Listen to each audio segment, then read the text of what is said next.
Although as Minister of National Defense, I had sighting reports of UFOs.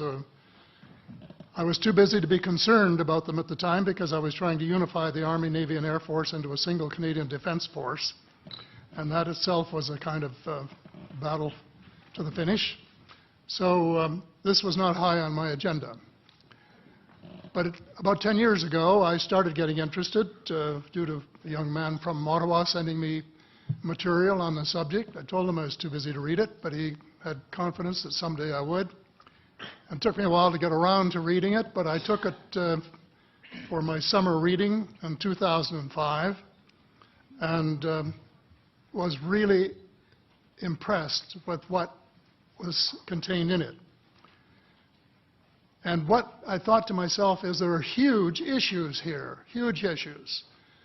And the American people and the people of the world have a right to know what's going on because they're part of it.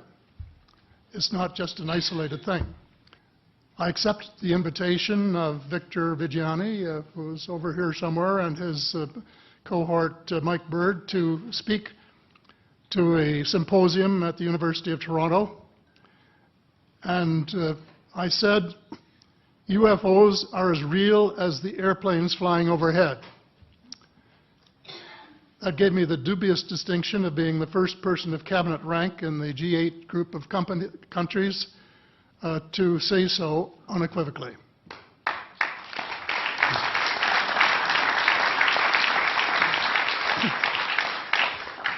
In the 1960s sometime, it was a flotilla of UFOs headed south that crossed into NATO territory in Europe.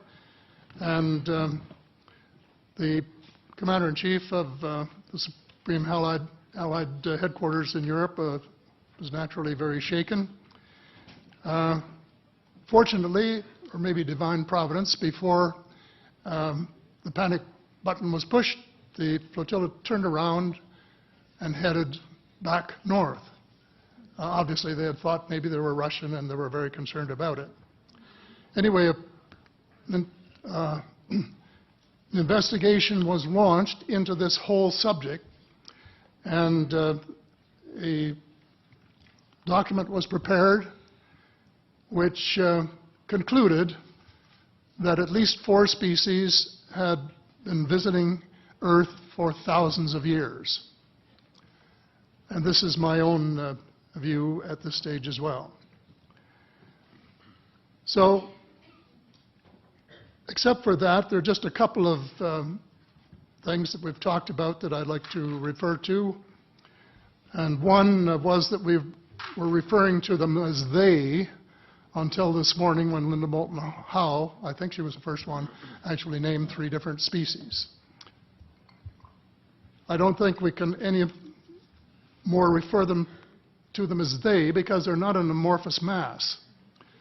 They are different species and consequently may have different agendas. I don't think we can say that they all have the same agenda any more than we could say that the United States, China, and Russia had the same agenda. Our real interests may be very similar, but as of now, our perceived interests are still quite far apart.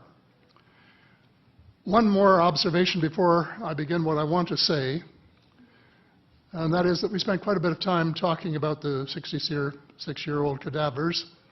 And I was glad to have Linda this morning finally say that there are live ETs on Earth at this present time, and at least 2 of them probably working with the United States government. The other species that I learned about not too long ago was called the tall whites. And this is when Paula Harris broke the story just a few years ago. And through her good offices, I had the chance to talk for about 3 hours with former Airman Charles Hall and listen to this absolutely fascinating story of how he was working with, first of all, he was scared out of his skin, but after that, when he got to know them, how he was working with, and finally they became to trust each other and have a good working relationship with the tall whites at the gunnery range at Indian Springs in Nevada, and these tall whites were living on United States Air Force property and working in cooperation with the United States Air Force and sharing technology with them. He wrote a book, incidentally, called Millennial Hospitality. There are 4 different versions, but Paula says that Millennial Hospitality number 2 is the best. I think that's the one I read, and it's a very interesting read if you want to sort of get inside the problem of what it's like to bump into these people floating across the terrain in the desert.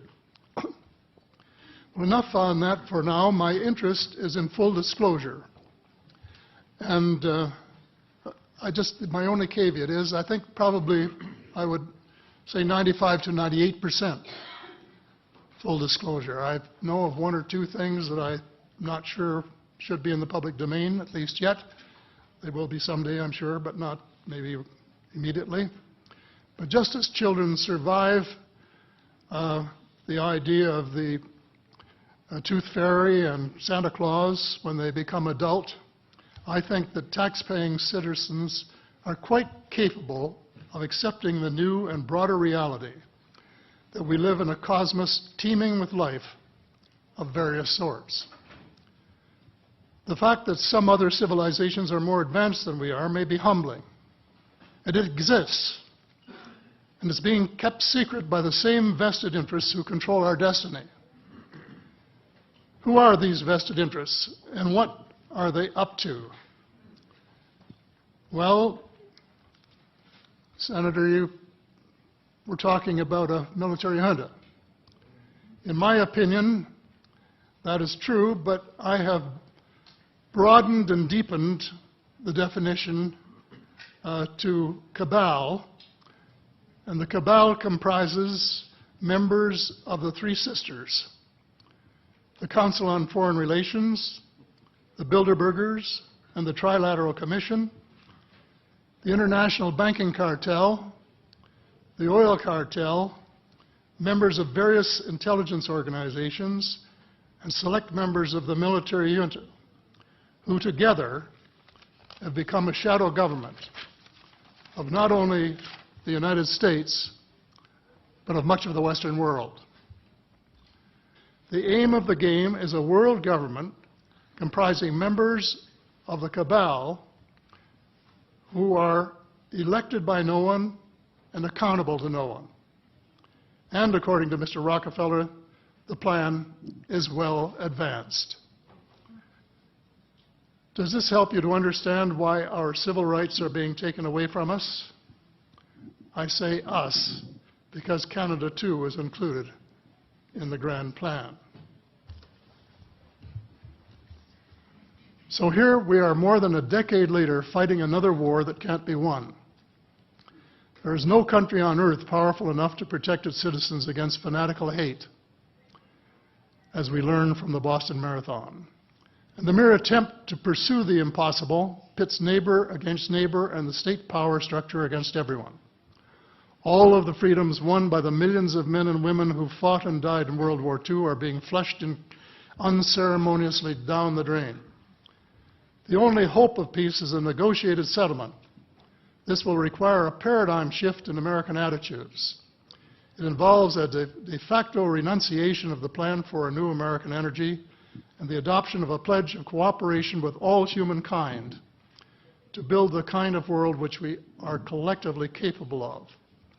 Young people everywhere need to be challenged by a noble cause. They need to be involved in arresting global warming, creating a banking system that is just and sustainable, and lead the way in the transformation to the new reality that we have to live in harmony with our celestial neighbors, as well as seeking peace on earth. In a word, we have to become spiritual beings and practice the one tenet that the world's major religions have in common, and that is the Golden Rule.